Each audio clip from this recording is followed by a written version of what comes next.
And tonight we're hearing from a domestic violence survivor and advocate. I sat down with her to learn what her message is to the community, survivors, and the changes in the law she hopes to see. Fox 23 offered to keep her identity anonymous, but she felt an important part of her sharing her story. I am a survivor, I'm healing, and I will thrive. I continue to be a voice and an advocate for domestic violence awareness. Sincerely, Catherine Starnes. Catherine read her victim impact statement to me that was shared in court on her behalf just last week. All that I went through. So I want to be a voice for hope and for people still stuck in that cycle of abuse. And that's why you're sharing your story today. That's why.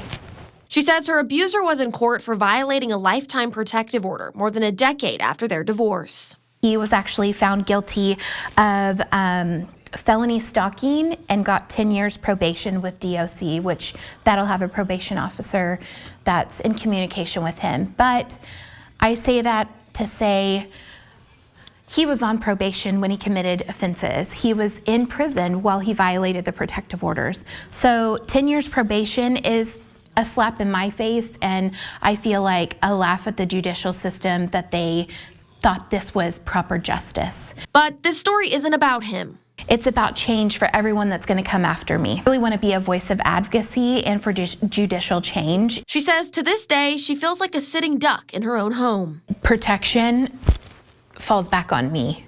I am swimming with the sharks, and so at any given point, I could run into him.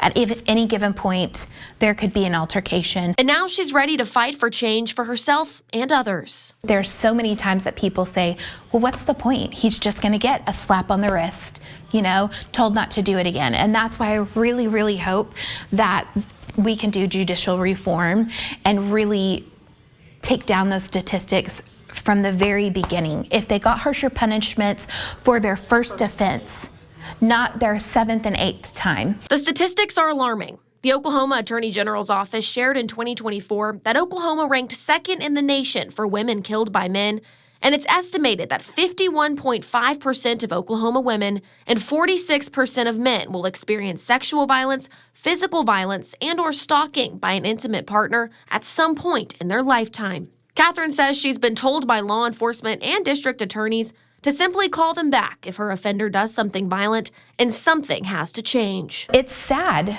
to hear that come from basically the horse's mouth, saying, well, when he gets violent, and one said, God forbid he kills you.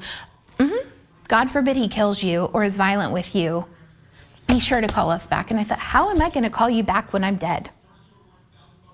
It's too late. By sharing her story, she says she doesn't want to deter those getting ready to start the fight or leave their abuser from leaving. I still want them to know that regardless of the outcome of the judicial system and the court system, that I am in a much, much better environment now than I ever was before.